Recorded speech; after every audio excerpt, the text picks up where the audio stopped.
Greetings, fellow Americans, patriots, 3%ers, and anonymous patriots. Potential and all. I want to clarify some things about how our rights have been stolen from us as citizens. This may take several videos, but I will start with the NDAA Act. Obama has been correct in saying that multiple presidents over the years have re-signed the NDAA into law, since it has to be renewed every so often. What he isn't telling people is that the NDAA renewal of 2012, however, is unlike any previous ones. This new legislation contains highly controversial provisions that empower the armed forces to engage in civilian law enforcement and to selectively suspend due process and habeas corpus, as well as other rights guaranteed by the Fifth and Sixth Amendments to the United States Constitution, for terror suspects apprehended on the United States soil. Under Section 1021 of the NDAA, foreign nationals who are alleged to have committed or merely suspected of sympathizing with or providing any level of support to groups that the United States designates as terrorist organization or an affiliate or associated force may be imprisoned without charge or trial until the end of hostilities. One popular myth surrounding this law is that it does not pertain to the United States persons. While the law does not explicitly target the United States persons, it neither excludes nor protects them.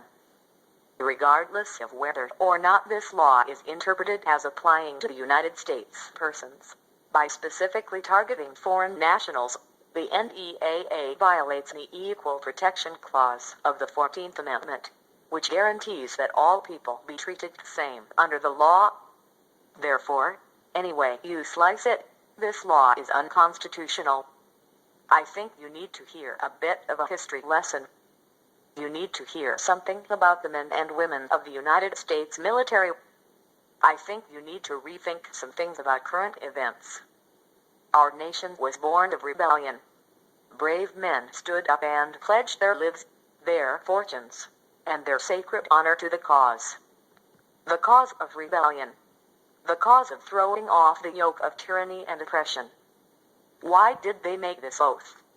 They told King George and the world why in the Declaration they signed.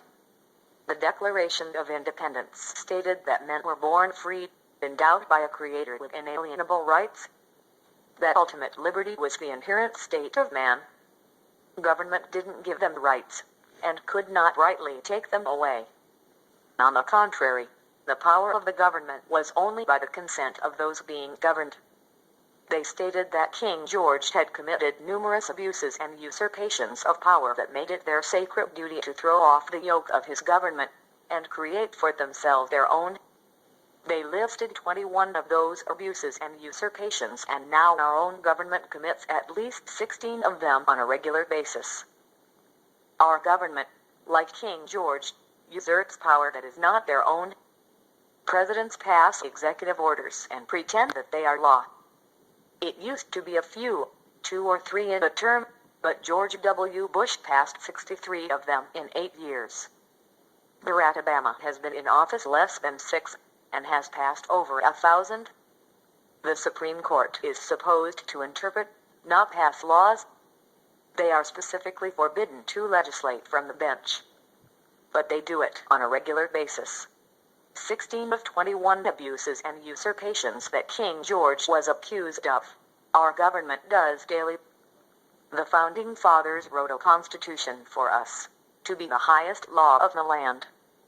It does not give rights, for freedom is the natural state of man. It guarantees them. It exists to hold government in check, to protect the people from the government.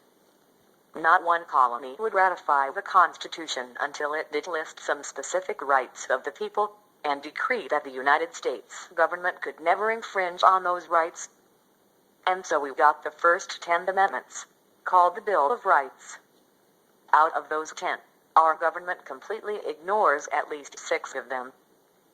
Our elected officials think that they are our rulers, not our representatives. But that's okay. The founders saw that coming. They accounted for it. They put right there in the Constitution that it is the right of the American people to dissolve their government and start over any time they deem it necessary. And the second right they listed that government cannot take away is the right of the people to keep and bear arms. Make no mistake, they intended for American citizens to be armed. George Washington said that the American people should be armed, and not only armed and equipped, but should be trained, and have sufficient ammunition available to protect themselves from any who would attempt to abuse them.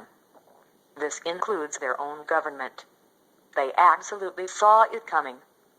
Thomas Jefferson said that the tree of liberty must needs be refreshed from time to time with the blood of patriots and tyrants. Ben Franklin said that rebellion against tyranny is obedience to God. He even wanted to put the phrase on the official United States seal. He wanted to give us a reminder. When a young man or woman enlists in the service of the United States military, he or she raises his/her right hand before God and men and swears an oath. I do hereby solemnly swear to uphold, support, and defend the Constitution of the United States of America against all enemies, foreign and domestic, and to bear true faith and allegiance to the same. Think about that for a moment. Millions of people, all of our military and veterans, swore an oath to defend the Constitution of the United States of America against all enemies, foreign and domestic. We didn't swear to uphold a political party or a political system, and we definitely didn't swear to defend any certain elected position. Our oath was not to government, but to the Constitution. It is our sacred duty to defend our Constitution from any who would usurp its authority, subvert its principles, or attempt to do away with it. The blood of patriots runs in our veins.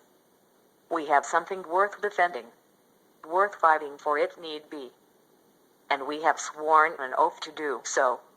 Think about that before you send officers to go door to door demanding the people's guns.